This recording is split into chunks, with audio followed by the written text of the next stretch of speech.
कल यहाँ पर कहते थे एक ही भावम गत इव मया, मया यानी मेरे द्वारा, जो एक ही भाव को प्राप्त हुए। कौन? मेरे द्वारा कौन को एक आत्मा के साथ बंध कराया गया, या स्वयं कर्म बंधो, जो मैंने स्वयं कर्म का बंध किया था वही मेरी आत्मा में एक ही भाव होगा। इस बात को यहाँ पर समझना है। हम हमेशा दूसरों को आरोप करते हैं कि मैंने जैसा कि मुझसे ऐसा क्यों व्यवहार किया जा रहा है। हमने ये कभी भी कोई भी कार्य जब तक आपने कर्म का बंध नहीं करेंगे आपको फल नहीं।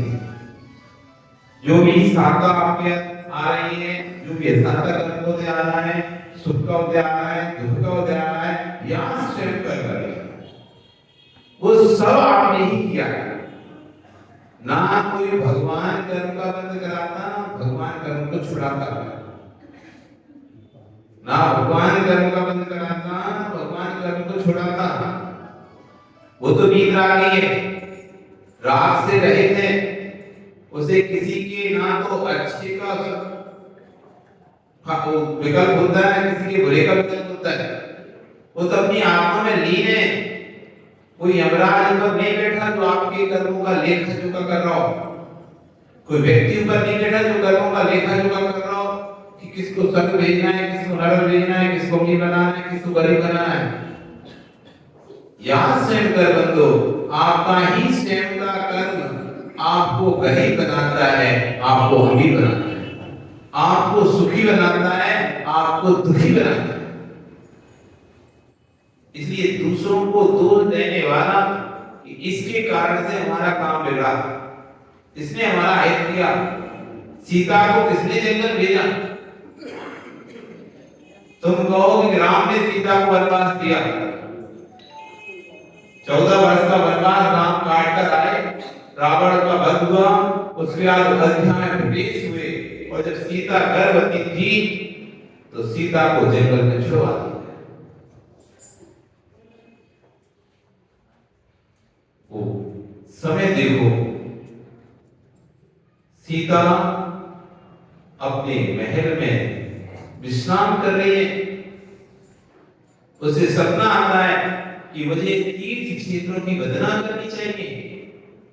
अपने पति राम से कहती है कि मुझको धोखा हो रहा है, बार बार इच्छा हो रही है मेरी, मुझे तीर्थों की वंदना करने जाना चाहिए। राम कहते हैं बहुत अच्छा है, तो बहुत शुभ शगुन है,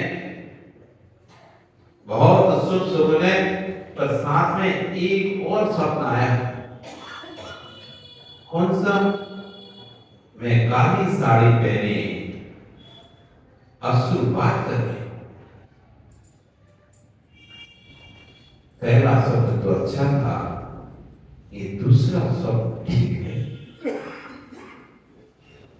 पहला स्वप्न तो अच्छा था, लेकिन ये दूसरा स्वप्न ठीक नहीं है। इधर राम और सीता चर्चा कर ही रहे होते हैं, तभी मंत्री गण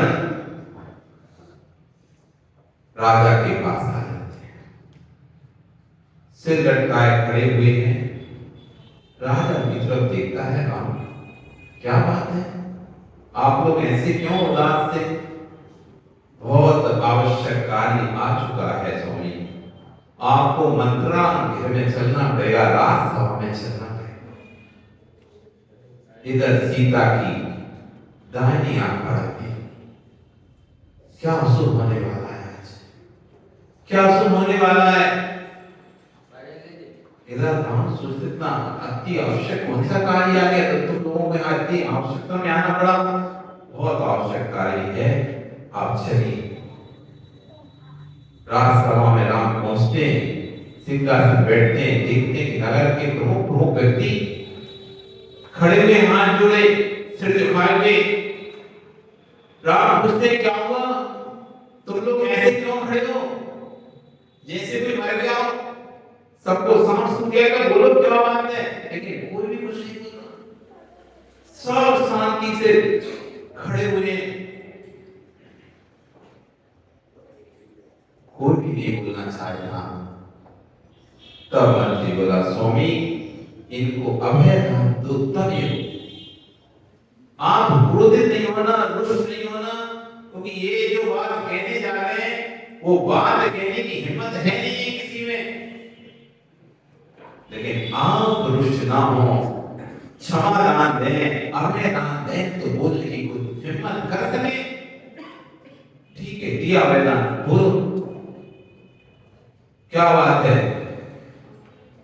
तब जो गांव के मुखिया थे बोलते कि हमारी स्त्रियां स्वच्छंद होने लगी, कहीं भी चली जाती है, उनसे कहा जाता है कि तुम कहां गए थे, कहां आए थे, दंड दिया जाता है। तो वो बोलते हैं जब सीता 14 वर्ष तक राम के और रावण के यहाँ रुकी है तो राम ने रख लिया, तो आप क्यों हमको दोषित करते हो? जब जो कार्य राजा ने कर लिया तो वो आपको करने में क्या बाधा है? अनाचार कर रहा है स्वामी, सब जगह आपका वर्णवाद हो रहा है। जैसे राम ने सुना तो राम के सीने पर एकदम जैसे वज्रघात होता है ना, कि मेरा वर्णवाद हो रहा है। हाँ स्वामी। तभी राम अपने सेनापति कृतांतवर्त को बुलाते हैं, बोलते कि जाओ और सीता को ऐसे घने जंगल में छोड़ के आना जहां से वो जीवित वापस ना आ सके। आप सोचो, जीवित वापस ना आ सके, ऐसे घने जंगल में उसको छोड़ना है। कृतांत क्या करे स्वामी? उनके पिता के यहाँ छोड़े आते हैं? नहीं। किसी आर्यका के आश्रम में छुड़ाते? नहीं। उसे तो ऐसे स्थान पर छोड़ना जहां से जीवन की संभावना ही खत्म हो जाए। इधर कृतांत को आदेश मिला, कृतांत सीता के पास जाता है, मां चलिए तीर्थ यात्रा के लिए लेके जाते हैं। अच्छा, राम नहीं चलेंगे? नहीं, उनको बहुत आवश्यक काम आ चुका है, आप ही जाइए, चलिए। और कृतांत को रथ पर बिठा कर ले जाता है और घने जंगल में जहां पर की रोशनी भी आना मुश्किल थी, ऐसा भीषण घना जंगल, अनेक हिंसक जानवर जहां पर रहते थे, बीच भयानक जंगल में उस रथ को रोक देता है और रोने लगता है। सेनापति क्या हो गया? मां, चक्र खराब हो गया। तो उसमें रोने की क्या बात है? सही कर लो, मैं चट्टान पर बैठ जाती हूँ, तुम अपना चक्र सही कर लो। उतर कर सीता चट्टान पर बैठ जाती है, तब भी सेनापति रोते ही रहता है। तो वो पूछती है, सीता क्या बात है, क्यों रो रहे तुम? चक्र खराब हुआ ना, तो सही कर लो। मां, रथ का चक्र नहीं खराब हुआ, आपके भाग्य का चक्र खराब हुआ। क्या हुआ? स्वामी राम ने आपको त्याग दिया है।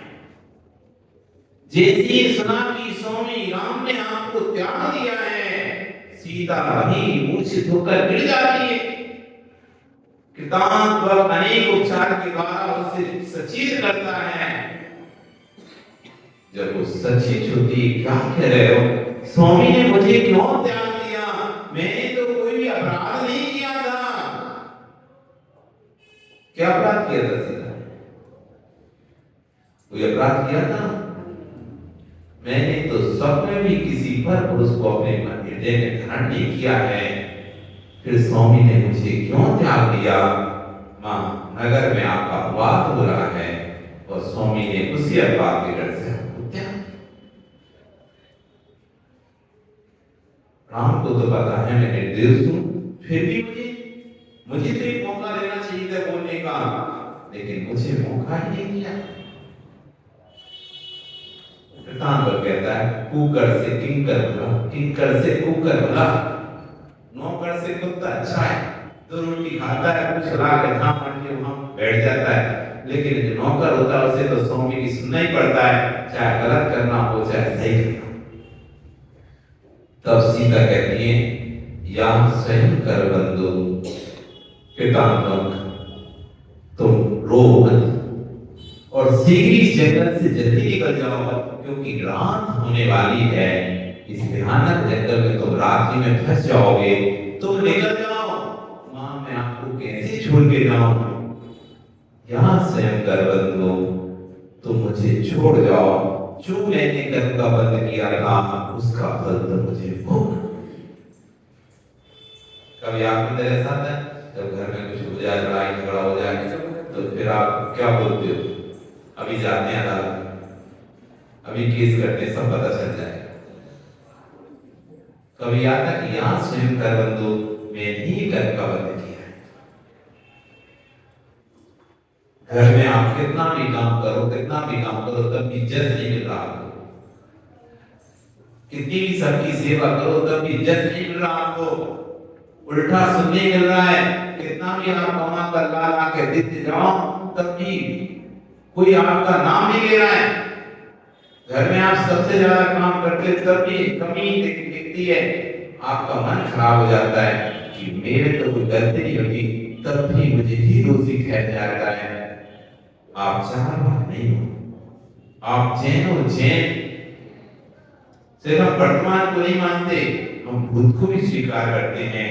हो सकता है इस भव में आपने कोई ऐसा कार्य नहीं किया हो जो कि आप कह सको कि इसका फल है, लेकिन भूत में तो हो सकता है किया हो। उस सीता ने वर्तमान में कोई ऐसा कार्य नहीं किया था जिससे उसका अपमान हो, अपवाद हो रहा हो, तो क्या किया था उसने? कल्पोदरी के पर्याय में, उससे पहले पर्याय में सीता का जीव एक प्रतिष्ठित व्यक्ति था, प्रतिष्ठित व्यक्ति था।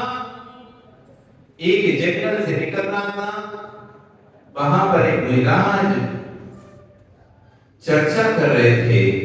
एक आर्यगांव जो कि उनकी मां थी गृहस्थ अवस्था की, वो उनसे उनके हालचाल पूछ रही थी।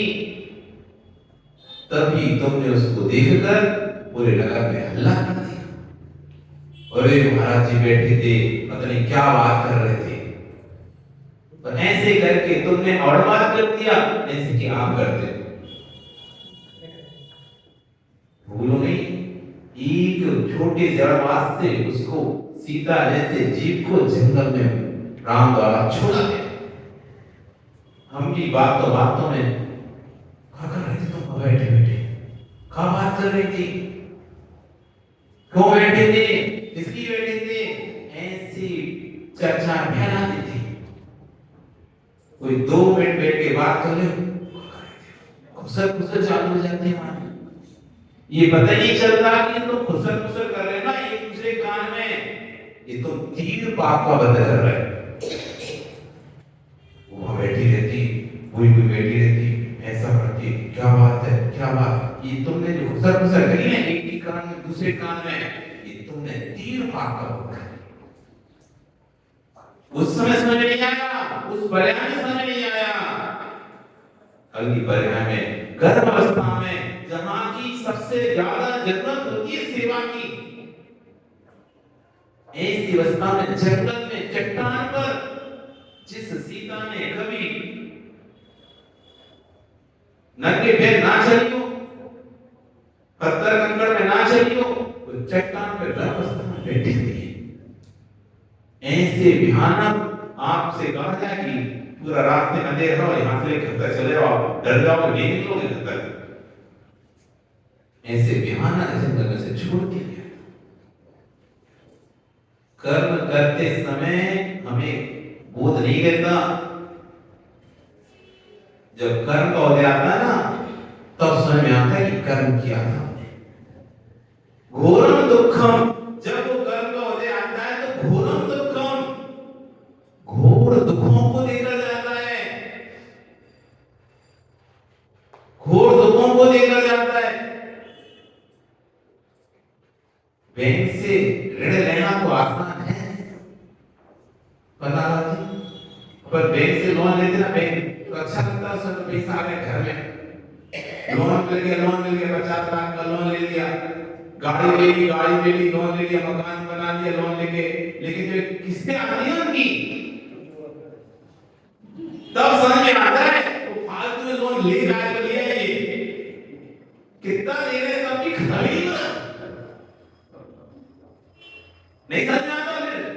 उस समय तो अच्छा लग रहा था जब लिया था तो 50 लाख एक मुश्त मिल गए। अब वो बदली किस्त 5 साल की 10 साल की, अब वो चाहे तुम्हें खाने हो चाहे नहीं हो, किस्त भरना है, वो किस्त भरना है। नहीं भरे तो तुम तो कहीं के लिए अलग पेनल्टी, अलग डबल ब्याज, अलग ट्रिपल ब्याज अलग, वो नहीं किया तो घाटा चला गया वो अलग, वो जितने पैसा भरे वो अलग। कितनी टेंशन आ जाती है, कितना दुख होता है उस किस्त भरने का।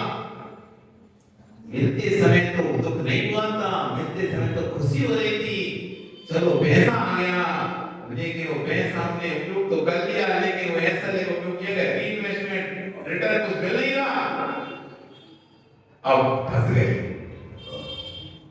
अब वो दुख की कल्पना मुझसे पूछो, जो किस्तें जिसको बिल्कुल खाने को भी लाल पड़ जाते और किस तरह बना पड़ता है, कैसे कैसे इससे लेकर उससे लेकर इसकी टोपी उसके से कर करके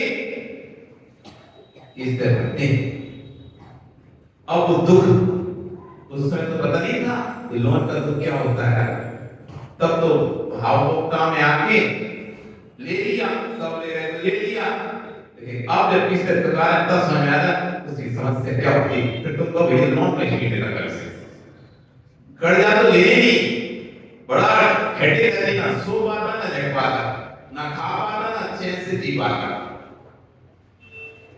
जो कर्म है वो इसी तरह के करते समय पता नहीं चलता, आप हंसी हंसी में कर देते हो, हंसी हंसी में बोल देते हो, किसी से भी कुछ ही बोल देते हो, आपको एक बोला हुआ शब्द कितना आगे जाकर कितना असर करेगा आपको खुद नहीं पता।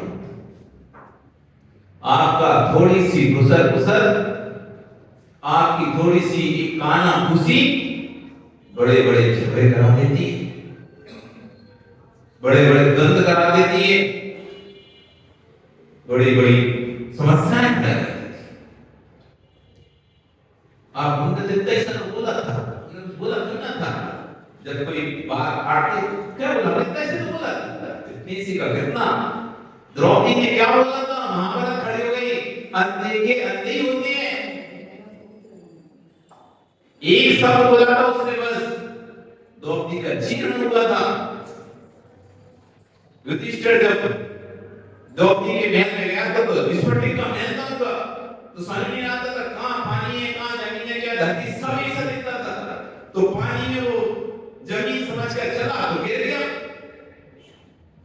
तो द्रौपदी ऐसे जगह पर बैठी थी तो उसमें से देख के नहीं चलता क्या पानी है, पानी में कैसे चलना पड़ता है, तो उसने उठ के फिर चलने लगा, आगे उसने लगा पानी है, तो वो ऐसे चल रहा जैसे पानी में चलना है, पर वो तो थी जमीन, तो जमीन को पानी समझ में आता था, पानी जमीन समझ में आती, इस पर टिकी दीवार की नहीं समझ नहीं आता, रास्ता कहां है, कांच कौन सा है, खाली स्थान कौन सा है, तो जो खाली स्थान था उसे भरा स्थान समझ के एकदम गिर जाता था, और जो भरा स्थान था खाली से जाकर उसे ठोकर खा जाता था। ये सब द्रौपदी देख रही थी, देखते तो बोले अंधे के अंधे होते, जैसे उसने कहा तो इसका बदला दूंगा, भरी सभा में चीरण करवाया उसने और पूरा राज्य दिया।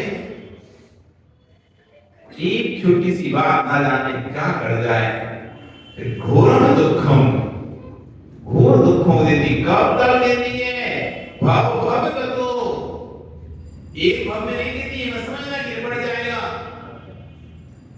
बहुत आसानी से नहीं पड़ता, एक कर्म जो बनता है कोई 1-2 वर्ष का नहीं बनता, 10-50 वर्ष का नहीं बनता, एक भव का नहीं बनता, असंख्यान बहुतम कर्म बंध हर देता है, कोड़ा कोड़ी सागरों में कर्म का बंध होता है, एक कोड़ा कोड़ी सागर, 2 कोड़ा कोड़ी सागर, 10 कोड़ा कोड़ी सागर, 33 कोड़ी सागर, 70 कोड़ा कोड़ी सागर, एक सागर कितना होता है पता है?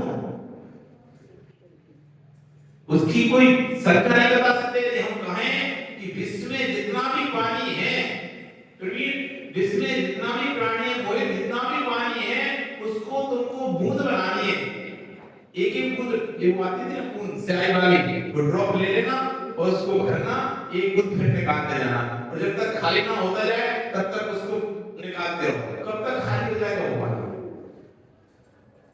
समुद्र के पानी, जितने भी समुद्र है, सारे पानी को गिनती करना है, बूंद बना बना के, एक बूंद, दो बूंद, तीन बूंद, चार बूंद, ऐसे करते करते उसको खाली करना है समुद्र को। कब तक कर दोगे? कब तक हो जाएगा गिनती?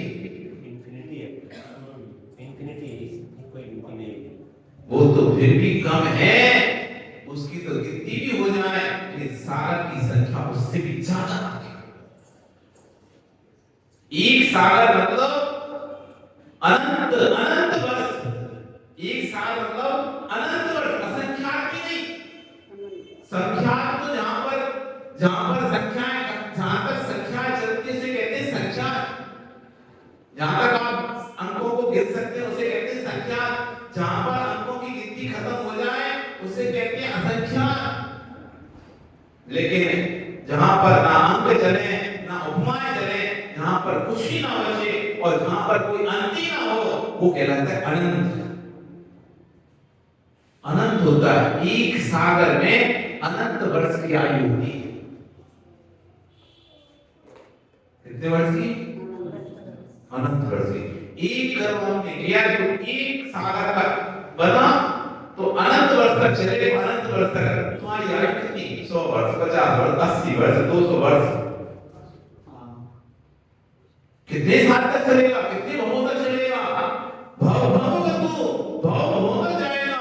और बोले एक साल में फिर एक कोड़ा कोड़ी सागर, 1 करोड़ गुणित 1 करोड़ सागर, 1 करोड़ गुणित 1 करोड़, फिर सागर का गुणा करना है। अब सोचो कितना बड़ा काम हो गया। एक सागर जब अलग ही बात आती तो 1 करोड़ गुणित 1 करोड़ सागर कितना बड़ा समय होगा। और ऐसा एक सागर नहीं, ऐसे 70 सागर तक, 70 कोड़ा कोड़ी सागर तक जीव कर का बंद कर देता है। इतना तीव्र पाप का बंद। भव गतो कब कब चलता है? भवों तक चलता है। वो क्या करता है? घोरम दुख को, ऐसे दुखों को देता है कि जिसको तुम सहन भी नहीं कर सकते। दुर्निवारण करोति, जिनका निवारण करना भी अशक्य है, जिन्हें निवारण भी नहीं किया जा सकता, ऐसे घोर दुखों को हे भगवान मैंने भोगा है। नरकों में जाकर भोगा है, विभूत में जाकर भोगा है, तिरछ अवस्था में जाकर भोगा है। घोर घोर दुख हो गए आपने, याद नहीं है आपको। भूलने विस्मरण शक्ति आपकी बहुत तेज है, विस्मरण शक्ति आपकी बहुत तीक्ष्ण है, इसलिए आप भूल जाते हो, इसलिए जिंदा रह रहे हो। जो दुख तुमने, कभी ऐसा हुआ छावड़ा जी, कभी ऐसा हुआ महावीर जी कि तुमने कोई एक्सीडेंट देखा हो अपनी आंखों से? किसी ने देखा किसी कोई एक्सीडेंट, बहुत भयंकर एक्सीडेंट होते हुए अपनी आंखों के सामने? यदि आपने कोई एक्सीडेंट देख लिया अपनी आंखों के सामने, अपनी आंखों के सामने यदि आपने कोई एक्सीडेंट होते देख लिया हो, जब तो ये एक्सीडेंट दिमाग में आता है या तो रोंगटे खड़े हो जाते हैं आपके। कब कभी छूटे आती है उस भयंकर दृश्य को, जब स्मरण करते मात्र से कोई भयंकर दृश्य आपने देखा हो, ऐसा भीषण दृश्य देखा हो,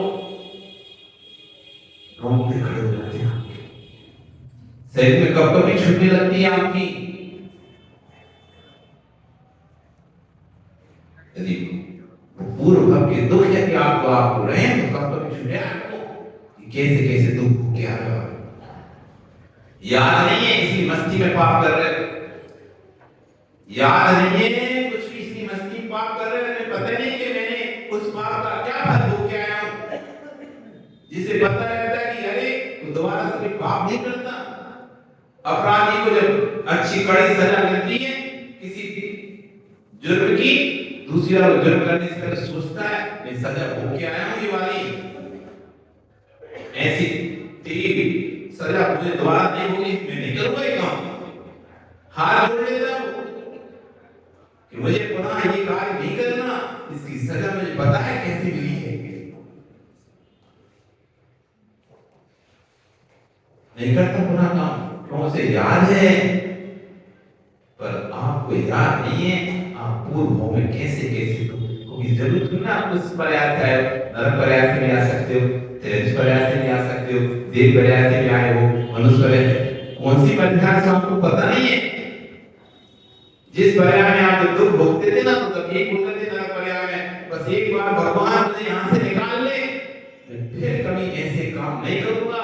जब तुमको पकड़कर टुकड़े कर करके कढ़ाई में तला जाता था, जब तुमको पकड़ पकड़ तुम्हारे मुंह में तांबा पिलाया जाता था, लोहे की पतंगों से तुमको बांध दिया जाता था, टुकड़े खंड खंड कर दिए जाते थे, इतनी प्यास लगती थी यदि सिंधु नदी का पानी पी लिया जाए तो भी प्यास ना बुझे, कभी एक बूंद पानी पीने नहीं लगता था।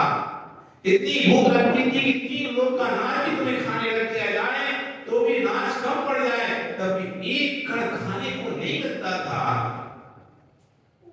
ऐसी तीक्ष्ण वेदनाओं को सहन किया है आपने, लेकिन विस्मरण हो गया, विस्मरण हो गया है, भूल चुके हो आप कि मैंने ये इस करके ये फल प्राप्त किया।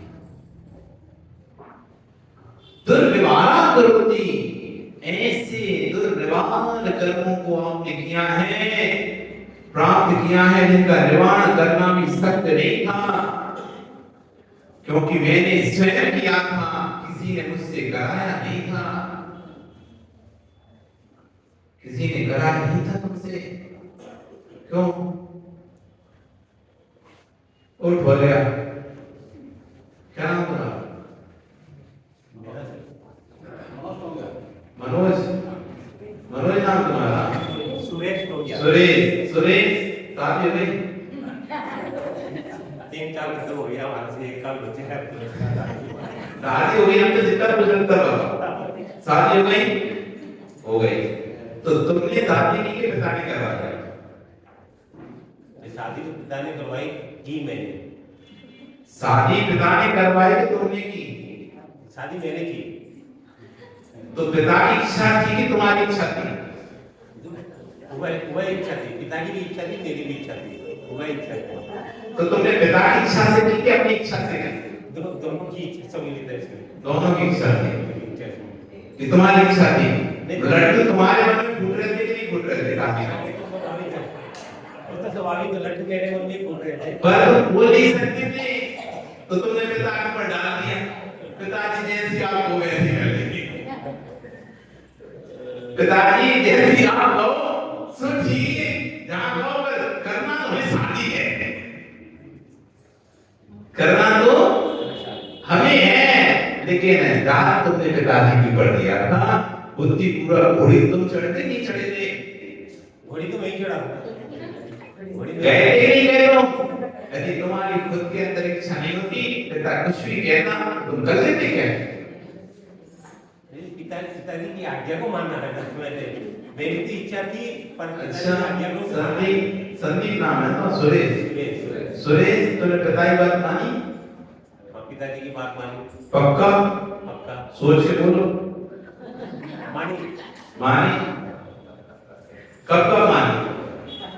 जब जब उन्होंने आप मुझे आदेश दिया, जब जब आदेश दिया तब तब मानी, या जब जब तुम्हारा मन मानने का होगा तब तब मानी? जब जब पिताजी ने आदेश दिया तब तब मानी, लेकिन समझे नहीं आप? जब जब पिताजी ने तुम्हें आदेश दिया तब तब तुमने मानी, या जब तक तुम्हारा मन मानने का होगा तब तक तुमने मानी? नहीं, जब जब पिताजी ने आदेश दिया तब तक मैंने मानी, मेरे मन न मानने की बावजूद भी मेरे पिताजी का आदेश माना। लेकिन क्यों माना? क्योंकि तुम्हारा मन बोल रहा था कि मानना है, मेरा जन्म आता है उनकी आदेश। तुम्हारा मन ने बोला कि मुझे मानना है पिताजी का, किसने बोला ये बात? मन ने क्या बोला तुम्हारे?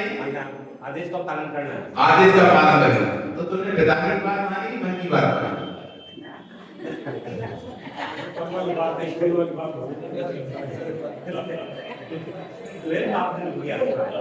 अरे निर्णय करो, वकील भी बैठे यहाँ पे, निर्णय करो, किसकी बात मानी उन्होंने? इनके आपके मन में कहा कि मुझे पिताजी कुछ भी कहेंगे मानना है, बरोबर कहा ना तुम्हारे मन में ऐसा? बरोबर तो तुमने पिताजी की बात मानी कि फिर मन की बात मानी? तुम्हारा मन कह देता, अरे तुम्हारा मन कह देता नहीं मुझे पिताजी की बात नहीं माननी, तब तो आदेश का उल्लंघन होता। मन अगर कर देना, मन बोल देता नहीं मानी। तो जब तुम बच्चे थे पिताजी कहते नहीं खेलना, तभी तुम जाते थे खेलने। पिताजी तो कहते पढ़ो, लेकिन तुम चुपचाप और कोई काम नहीं कर लेते थे, नहीं करते थे क्या? ऐसा याद नहीं याद अरे याद नहीं याद, दूसरों को देख के याद कर लो। ऐसा हमें याद नहीं आ रहा तो देख के कर लो कि पिताजी तो बोले थे कि बेटा पूरा पढ़ाई करना, लेकिन धीरा समय मिला तो टीवी देखेंगे, समय मिला तो खेलने भी चले गए, समय मिला तो दोस्तों का गप्पे भी करने लगे। लेकिन पिताजी ने बोला था गप्पे नहीं करना, पढ़ाई करना। पिताजी ने क्या बोला था? पढ़ाई करना, गप्पे नहीं करना। लेकिन तुम्हें मौका मिला, तुमने गप्पा शुरू कर दिया। तुम्हारा मन बोला था नहीं कर ले रहे, और पिताजी ने मन ने क्या बोला? कर लेते। अरे कौन देख रहा है? कोई तो तुमने गप्पे कर ली, जैसे पिताजी है फिर पढ़ने बैठ गए। ऐसा नहीं हुआ? बहुत बार हुआ है ना? अब बताओ, तो अभी पिताजी की मानी होती तुमने हर बार, फिर तुम गप्पे कर नहीं सकते, गप्पे नहीं कर सकते। गप्पे किए तो क्यों किए? कोई भी व्यक्ति किसी की बात नहीं मानता। सुरेश जी नाम ना, सुरेश ये छोड़ दो कि तुमने पिताजी की बात मानी, तुमने जो भी माने अपने मन की मानी। तुम्हारा मन जब कहता था नहीं मुझे पिताजी कह क्या माननी है, अब चाहे वो सही कहें या गलत कहें मुझे कोई मतलब नहीं है, मुझे पिताजी की बात माननी है, कि तुम्हारा मन जब ऐसा बोल रहा था तो तुमने पिताजी की बात मानी। जिस तो दिन तुम्हारा मन बोला नहीं मुझे नहीं मानेगी, तो दिन तुम नहीं मानते, चाहे पिताजी से ठोके भी लेते। तुम्हारे मन में था मुझे शादी करना है, शादी करना है, पिता ने कहा बेटा घोड़ी चढ़ जा, तो चुप चढ़ जा। और तुम्हारे मन में होता नहीं मुझे तो मुनि बनना है, महाराज बनना है, पिताजी के तब भी कहते तुम नहीं चढ़ते घोड़ी, चढ़ जाते थे। उस समय महाराज को लेकर ख्याल ही नहीं आता। अरे ख्याल नहीं आता कोई बात नहीं, ख्याल नहीं आता कोई बात नहीं, लेकिन बात सत्य कि नहीं ये बताओ। तुम्हें ख्याल आए नहीं है उससे क्या करना है? आप बताओ जो हम बोल रहे हैं बात सत्य कि नहीं है? आपने किसकी मानी? अब बोलो, अब बोलो, पिताजी मानी मन की मानी? बात नहीं समझा महाराज से। आपने किसकी मानी? मन की मानी कि पिताजी की मानी? आपके हिसाब से अब मन की हुई है, हमारे हिसाब से कि अपने हिसाब से भी?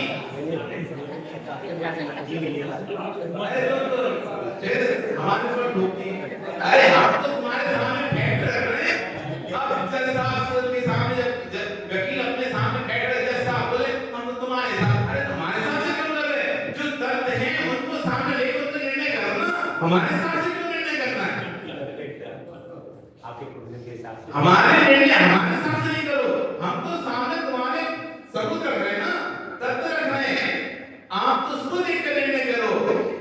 क्या आपके मन में नहीं होती तो क्या आप मान लेते?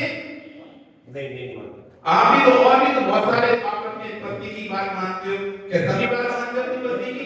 छोटी बात नहीं मानता। जो बात आपको अच्छी लगती है वो मान लेते हो, जो नहीं लगती वो नहीं मानते। आपका मन बोलता है ये मानना है तो आप मान लेते हो, आपका मन बोलता है नहीं मानना, नहीं मानते।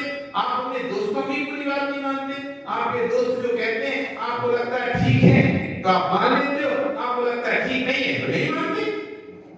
आप अपने बेटों की बात पूरी नहीं मानते, बेटे को आपको लगता है कि बेटा ठीक कह रहा है तो आप मान लेते हो, आपको लगता है बेटा ठीक नहीं कह रहा तो नहीं मानते। कभी कभी आप इस सोच के भी मान लेते हो, अब मानना तो पड़ेगा चाहे ठीक हो चाहे नहीं तो भी आप मान लेते हो। जब ऐसी परिस्थिति फंस जाते हैं मन कि अब तो मानना ही पड़ेगा, चाहे ठीक हो चाहे नहीं हो, तो आपका मन बोलता है भैया तो मानना ही पड़ेगा, गलत भी है तब भी मानना पड़ेगा, तब भी आप मानते हैं। तो आप मानते किसकी हो? मन मन की बात हुई ना, मन मन की मानते ना। इसलिए कहना छोड़ दो, हम दुनिया की बात मानते हैं। आप हमारी बात मानते हैं? बोलो सुरेश जी, आप हमारी बात मानते हैं? हम तो कहते हैं सुरेश जी छोड़ो, समय हो गया, ले लो दीक्षा। करना पहले तो पड़ेगा। अब हम सब लगा ले तो उसी से तो मन तो बनाओ, ले लो दीक्षा। उस समय तो तुम बोले, उस समय तो महाराज की बात होती नहीं थी, हम उस समय महाराज कैसे बनते, अब तो होती है महाराज की बात, अब बन जाओ। हाँ, भाव बनाने होंगे। अब बन जाओ, अब नहीं होती थी तो ठीक है, और आपने तो कह भी दिया अब तो एक ही काल बचा है। एक काल कौन सा काल होता है? संन्यास काल। अब जब तुम्हारा एक काल बचा है, संन्यास काल बचा है, तो कब प्रवेश कर रहे इस काल में? उस काल में जो ये तुम्हारा काल बचा है, एक काल तुमने भोगी, अब एक काल तुम्हारा संन्यास काल बचा है, उस काल में कब से प्रवेश करोगे? मरने के बाद या मरने से पहले? मरने के पहले, मरने के तो बाद मरने का समय कोई निश्चित है क्या अपना? कोई नहीं। अब तो पका आम है, पका आम समझते हो? ओ शांतिलाल जी, पका आम, पेड़ पे पका आम कब गिर जाए पता नहीं है, पके आम कह नहीं रही जो लड़की रहते हैं। अब पके आम, ओ चावड़ा जी आम पक गए सब, कब टूट जाए पता नहीं है, इसलिए वो टूटे उससे पहले कल्याण कर लो अपना। समय का कोई भरोसा नहीं है, समय का भरोसा नहीं है। यहाँ स्वयं कर बंदो, जो मैंने कर्म का बंद किया था वही मुझे भव भव में घोर दुखों का दे रहा है। हे भगवान, भगवान से कह रहा है भक्त, आपका कोई दोष नहीं है, तो आप तो जाके भगवान हमें मिलेगा, पूरे सारे दोष हमें पर डाल दी तुमने, जाकर भगवान को गुस्सा करते हैं, ज्यादा पीड़ा तकलीफ आती है तो उनके सामने रोना रोते हैं, हमें मिले पूरे संसार में एक रोते, जितनी तकलीफ थी परेशानी थी सब हमारे घर में ही आ गए, आपने सब हमारे घर में दे दी, हम भक्ति आपकी भक्ति करते हैं तब भी हमारे घर में सारी परेशानी तकलीफ, लेकिन यहाँ क्या करे भक्त जाकर, हे भगवान जो मैंने ही कर्म का बंद किया था वही मेरी आत्मा में एक ही भाव को प्राप्त हुआ, वही मेरी आत्मा में आकर बंधा था। स्वयं ने किए जो कर्म सुवासो हर निश्चय ही वेदित थे, जो स्वयं आपने कर्म सुअसुर किए हैं वही निश्चय से फल देंगे। करें आप फल दे अन्य तो स्वयं किए निष्फल होते, आप करें दूसरे के कर्म का फल आपको मिले फिर तो आपको करना बेकार है। इसलिए अपने कर्म के सिवाय कोई सुख दुख नहीं देता है। तो भक्त कह रहा है भगवान यहाँ स्वयं कर्म बंदो, जो मैंने ही स्वयं कर्मों का बंद किया ना वही कर्म एक ही भाव गतिमया मेरी आत्मा के साथ एक ही भाव को प्राप्त हुआ है, एक मेल हुआ है, मेरी आत्मा में आकर बना है, किसी दूसरे का पाप पुण्य मेरी आत्मा में आकर नहीं बदला है। वो कैसा कर्म था? वो कर्म मुझे घोर दुखों को देने वाला था। कब? भव गतो, अनेक भवों से मुझे कर्म घोर दुखों को दे रहा है, और ऐसे दुख के जिनका निवारण करना भी शक्य नहीं है, जिसका निवारण भी नहीं किया जा सकता है, ऐसे घोर दुखों को उस कर्म ने मुझे दिए हैं। तस्याप्यस्यापि, हे भगवान ऐसे घोर कर्म भी कई दिन रहे, हे जिन सूर्य कई आपकी भक्ति करने से उन्मुक्त हो जाते हैं, छूट जाते हैं। ऐसे घोर कर्मी भगवान जो श्रद्धा भाव के साथ आप आपकी भक्ति करता है उसके ऐसे घोर कर्म भी जो उसी ने किए थे वो छूट जाते हैं। जब ऐसे घोर घोर कर्म भगवान आपकी भक्ति करने से छूट जाते हैं, जे तुम सक्यो भगीरथया ओ बरसात हेतु, फिर इस शरीर का ऐसा कौन सा संताप है, कौन सी पीड़ा है, ऐसा कौन सा रोग है जो आपकी भक्ति से खत्म नहीं होगा। जब भव भव के दुख आपकी भक्ति से छूट रहे हैं, इस भव का कौन सा ऐसा दुख है जो आपकी भक्ति से नहीं छूटेगा। भाव देखो, सोना नहीं मांग रहा, चांदी नहीं मांग रहा, बेटा नहीं मांग रहा, पुत्र नहीं मांग रहा, ये तो आप भगवान पर जाते, व्यापार चल जाए, दुकान अच्छे चले, बेटा खुश रहे, बेटा हो जाए, बेटी हो जाए, लड़का की शादी हो जाए, बस यही लगे रहते भिखारियों जैसे मांगने से दिक्कत नहीं मिलती। तुम बेटा चाहते, धन चाहते, दौलत चाहते, बड़ा मकान चाहते,